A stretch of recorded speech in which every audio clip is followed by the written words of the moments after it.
एक और नई ताकत मिलने वाली है। इसरो आज LVM-3 रॉकेट से 4400 किलो का सैटेलाइट लॉन्च करने जा रहा है। देखिए, तैयारियां पूरी हैं। ये भारतीय जमीन से जियोसिंक्रोनस ट्रांसफर ऑर्बिट यानी GTO तक लॉन्च होने वाला सबसे भारी सैटेलाइट है। नया सैटेलाइट नौसेना के कम्युनिकेशन क्षमताओं को और ज्यादा मजबूत करेगा, यानी कि युद्ध में और ज्यादा मददगार साबित होगा। आपको बता दें, GTO एक अंडाकार ऑर्बिट है। रॉकेट जब इस ऑर्बिट में सैटेलाइट छोड़ देगा तो 3 से 4 दिन बाद सैटेलाइट इंजन फायर करेगा और ऑर्बिट को सर्कुलर कर लेगा। इसे जियोस्टेशनरी ऑर्बिट या GEO कहते हैं। इसमें सैटेलाइट 24 घंटे कवरेज दे सकता है। और ये देखिए, S200 motors ignited plus 5 seconds. S200 boosters का सफलतापूर्ण प्रज्वलन और LVM-3 M5 का उत्थापन द्वितीय प्रमोचन मंच से।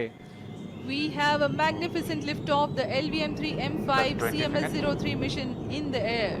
The simultaneous thrusting. हमारे साथ राघवन इस वक्त जुड़ चुके हैं। तो एक और सफलता।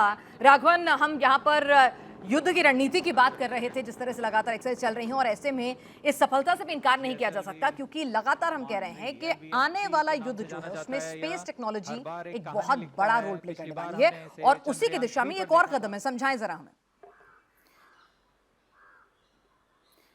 जी बिल्कुल, देखिए, एक शानदार लिफ्ट ऑफ के साथ, जिसे हम बाहुबली रॉकेट कहते हैं, इसरो का CMS-03 सैटेलाइट को लेकर LVM-3 रॉकेट जो है वो अपने सफर के लिए निकल पड़ा है। तकरीबन 16 से 17 मिनट लगेंगे जब उसको अंडाकार कक्षा के 179 किलोमीटर एल्टीट्यूड पर पहुंचना है, और वहां से तकरीबन 29 से 30 हजार किलोमीटर की जो पृथ्वी से दूरी है वहां पर जाकर ये स्थापित होगा। जैसा आपने समझा, इसकी स्थापना के लिए कुछ और वक्त लगेगा। जब सैटेलाइट पर लगे मोटर्स को फायर किया जाएगा, उसकी ऑर्बिट रेजिंग होगी धीरे धीरे क्रमबद्ध तरीके से, और उस वांछित GTO में उसे पहुंचाया जाएगा। जहां तक इस सैटेलाइट की बात है, ये एक अपडेट है कह सकते हैं, क्योंकि जो 2013 में हमने GSAT-7 लॉन्च किया था, रुक्मिणी जिसका नाम था, वो नौसेना को शक्तिशाली मजबूत बनाने के लिए था। ये GSAT-R है, और यहां पर आप देखिए कि किस तरह से जो, चाहे वो पनडुब्बी हो, चाहे वो युद्धपोत हो, चाहे वो नौसेना के हवाई जहाज हो, और जो सतह पर कमांड एंड कंट्रोल सेंटर है, सबको रियल टाइम डाटा यहां से मिलेगा।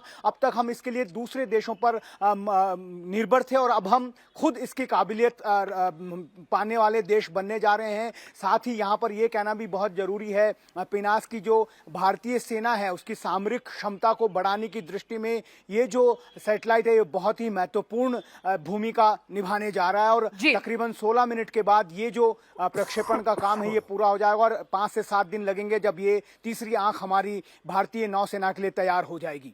बिल्कुल, तो नौसेना को नई शक्ति देगा ये सैटेलाइट। जोरदार तालियां हमारे तमाम वैज्ञानिकों के लिए, जो दिन रात मेहनत करके हमें स्पेस टेक्नोलॉजी में भी इतनी शानदार कामयाबी दिला रहे हैं।